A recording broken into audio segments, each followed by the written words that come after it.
Good evening, I'm Brett Baer. President Trump says the U.S. will let someone else fight over, quote, the long blood-stained sand in the Middle East.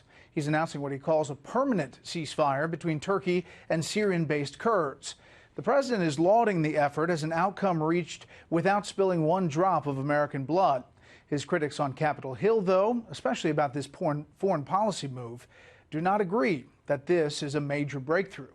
Chief White House correspondent John Roberts starts us off tonight on the North Lawn. Good evening, John. Brett, good evening to you. President Trump was cautious today, saying that it is too early for congratulations, adding that the definition of permanent in that part of the world is questionable. But for the moment, at least, he was only too happy to take the apparent win.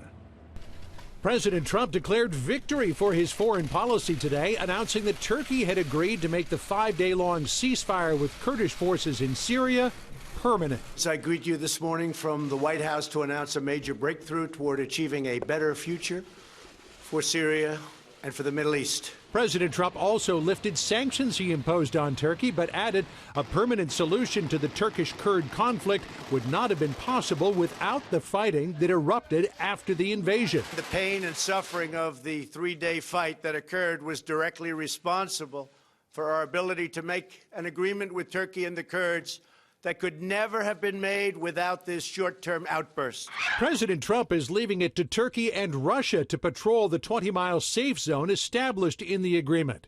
South Carolina Senator Lindsey Graham praised the ceasefire, but worried about what comes next. I agree with the president. Without sanctions, there would have been no ceasefire, but you cannot rely on Syria, Russia, or Turkey to protect the United States against ISIS. The president appeared to get buy-in from the Kurds. Syrian Democratic Forces leader General Mazloum tweeting, quote, "We thank President Trump for his tireless efforts that stopped the brutal Turkish attack and jihadist groups on our people."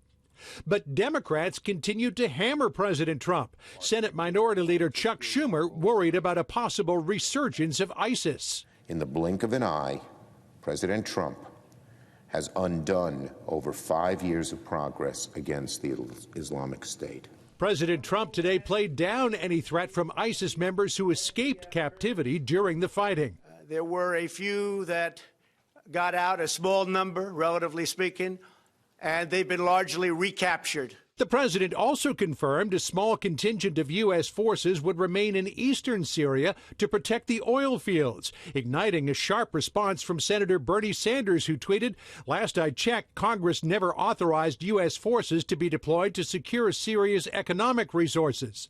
Putting U.S. forces in harm's way for this purpose is illegal and unconstitutional." Even President Trump's special envoy to Syria, Jim Jeffrey, was unclear today about what will happen. What are we going to do with these oil fields? That's a really good question, and we're really working hard on it, but we do not have an answer at this time.